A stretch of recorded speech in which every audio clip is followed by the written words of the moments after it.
Welcome to Sakthi's kitchen. இன்னைக்கு பன்னீர் butter masala எப்படி பண்ணுறதுன்னு பார்க்கலாம். அதுக்கு 50 கிராம் பன்னீர் எடுத்திருக்கேன், 2 வெங்காயம் பொடியாக நறுக்குனது, இது 3 தக்காளி, இஞ்சி பூண்டு, பச்சை மிளகாய், முந்திரி, 2 பட்டை, 3 ஏலக்காய் எடுத்திருக்கேன்.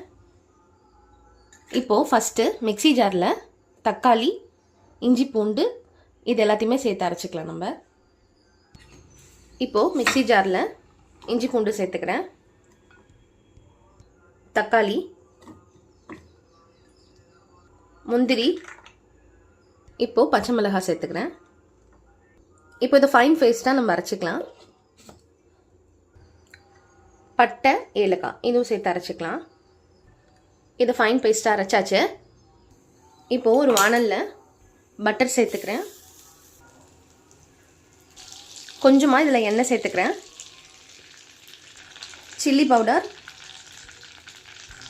கரம் மசாலா, சால்ட்டு சேர்த்துக்கிறேன். இப்போது பொடியாக நறுக்கின வெங்காயம் சேர்த்துக்கிறேன்.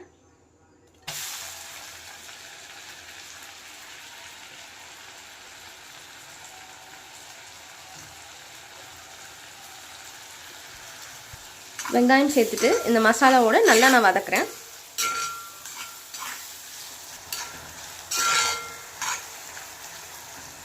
இப்போது வெங்காயம் நல்லா வதங்கிடுச்சு.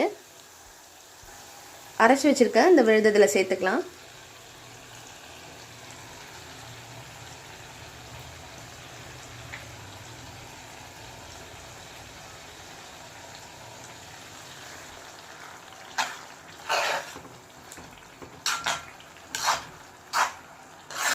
ஜாரை கொஞ்சமாக கழுவிட்டு தண்ணி சேர்த்துக்கிறேன். இதை க்ளோஸ் பண்ணிவிட்டு 5 மினிட்ஸ் அப்படியே நம்ம கொதிக்க விட்டுருவோம். ஃபைனலில் நம்ம பன்னீர் சேர்த்துக்கலாம்.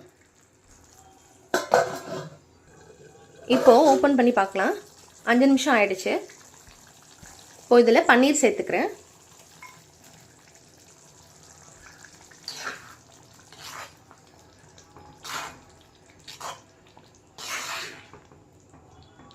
இப்போது இதில் இன்னும் கொஞ்சம் பட்டர் சேர்த்துக்கிறேன்.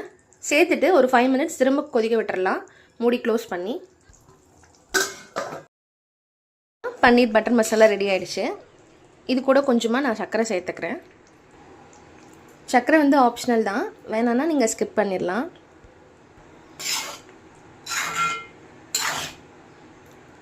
ஸ்டவ் ஆஃப் பண்ணிட்டு கொத்தமல்லி இலை எடுத்து வைக்கிறேன்.